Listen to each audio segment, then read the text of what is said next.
प्यारे विद्यार्थियों, मैं अशोक छाछिया, सहायक आचार्य राजनीति विज्ञान, LBS राजकीय महाविद्यालय कोटपुतली।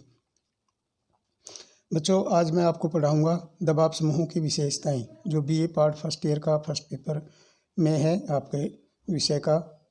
मैं आपको बता दूं कि कोरोना महामारी के दौरान राज्य सरकार ने आपको हमें यह निर्देशित किया है कि बच्चों को वीडियो बनाकर यानी वीडियो बनाकर उनको घर घर तक जो सेक्शन है उसको सेक्शन क्लास तक पहुंचाया जाए, जिससे बच्चों को पढ़ाई में सहायता मिल सके। तो इसी कड़ी में मैं आपको बताता हूं दबाव समूहों की विशेषताएं। दबाव समूह की विशेषताएं अर्थात लक्षण निम्नलिखित है। सर्वव्यापकता।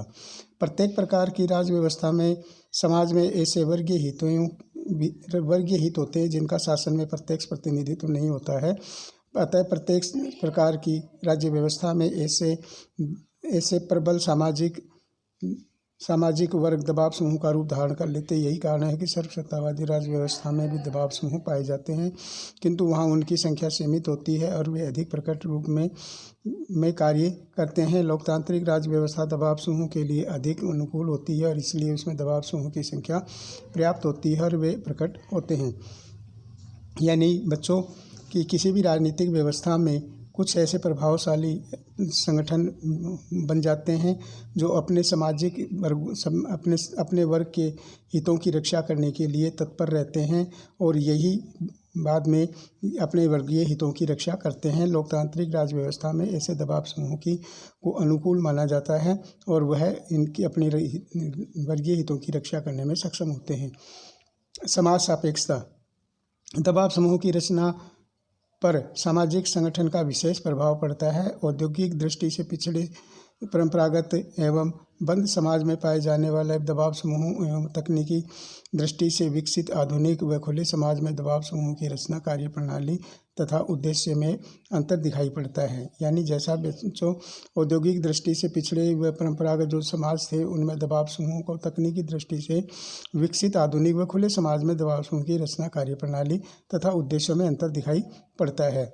नेक्स्ट है सीमित उद्देश्य व सीमित क्रियाशीलता। यानी बच्चों ये दबाव समूह सीमित उद्देश्य सीमित अपनी क्रियाशीलता में रहते हुए कार्य करते हैं।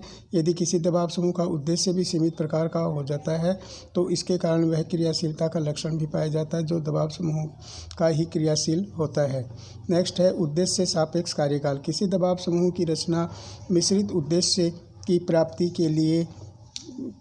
प्राप्ति एवं रक्षा के लिए की जाती है। जब किसी दबाव समूह का उद्देश्य पूरा हो जाता है तो उसकी उपयोगिता भी नहीं रहती है। यानी दबाव समूह अपने समाज के उद्देश्यों की पूर्ति के लिए ही उद्देश्यों को पूरा करने के लिए ही अस्तित्व में आते हैं और जब से उनका उद्देश्य पूरा हो जाता है तो उनका अस्तित्व भी खत्म हो जाता है। उद्देश्य सापेक्ष सदस्यता। किसी दबाव समूह का उद्देश्य किसी निश्चित हितों की प्राप्ति एवं रक्षा होता है तो ऐसी निश्चित हितों की में रुचि रखने वाला व्यक्ति ही उसके सदस्य बनने की लायक होता है। इस प्रकार उदाहरण के लिए किसी वकील संघ की सदस्यता वकीलों को ही उपलब्ध होती है। यानी बच्चों उद्देश्य सापेक्ष सदस्यता यानी उनकी सदस्यता भी उद्देश्य सापेक्ष होती है। एक व्यक्ति के अनेक हित होते हैं और इसलिए वह इन विभिन्न हितों से संबंधित विभिन्न दबाव समूह का एक साथ सदस्य बन जाता है।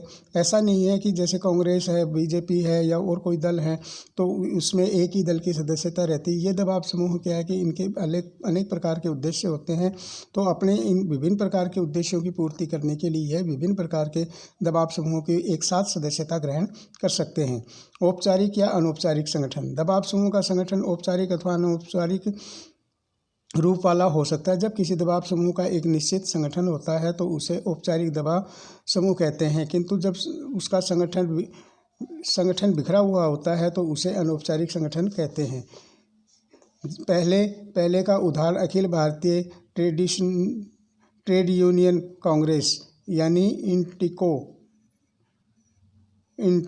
इंटेक, राजस्थान विश्वविद्यालय कॉलेज शिक्षक संघ जैसे रुकटा, अखिल भारतीय विद्यार्थी परिषद और द्वितीय का उदाहरण है जाति। तो ये औपचारिक है और ये दूसरा लास्ट वाला जाति है, ये अनौपचारिक है। साधनों की परिपक्वता एवं वैज्ञानिकता में विश्वास नहीं। ये दबाव समूह प्रधान उद्देश्य होते हैं और अपने उद्देश्य की प्राप्ति में लगे रहते हैं, अतः इनके साधनों की पवित्रता, नैतिकता तथा असंवैधानिकता में बहुत विश्वास नहीं करते। वे आवश्यक प्रकार गुप्त कार्य प्रणाली अथवा वैधानिक एवं गैर वैधानिक कार्य प्रणाली का उपयोग करते हैं।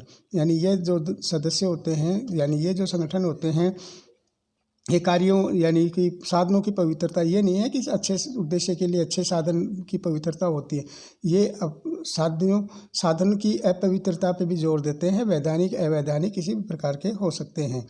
शासन सत्ता में परोक्ष रुचि। सभी दबाव समूह अपने प्रकट उद्देश्य की दृष्टि से गैर राजनीतिक संगठन होते हैं और वे प्रकट रूप से राजनीतिक कार्यों में रुचि नहीं लेते हैं, किंतु दबाव समूह यह अवश्य जानते हैं कि उनके हितों की पूर्ति में राजनेता, सांसद, राजनीतिक दल तथा प्रशासनिक अधिकारी मददगार हो सकते हैं, जब वे देश के किसी राजनीतिक तंत्र को अपने हितों की पूर्ति के लिए प्रभावित अवश्य करते हैं। तो इस प्रकार से हमने देखा बच्चों कि दबाव समूहों की अपने समाज में क्या क्या विशेषताएं हैं और किस तरह से ये दबाव समूह कार्य करते हैं। आज का टॉपिक बच्चों यही ख़त्म होता है। नेक्स्ट हम कल पढ़ेंगे। धन्यवाद।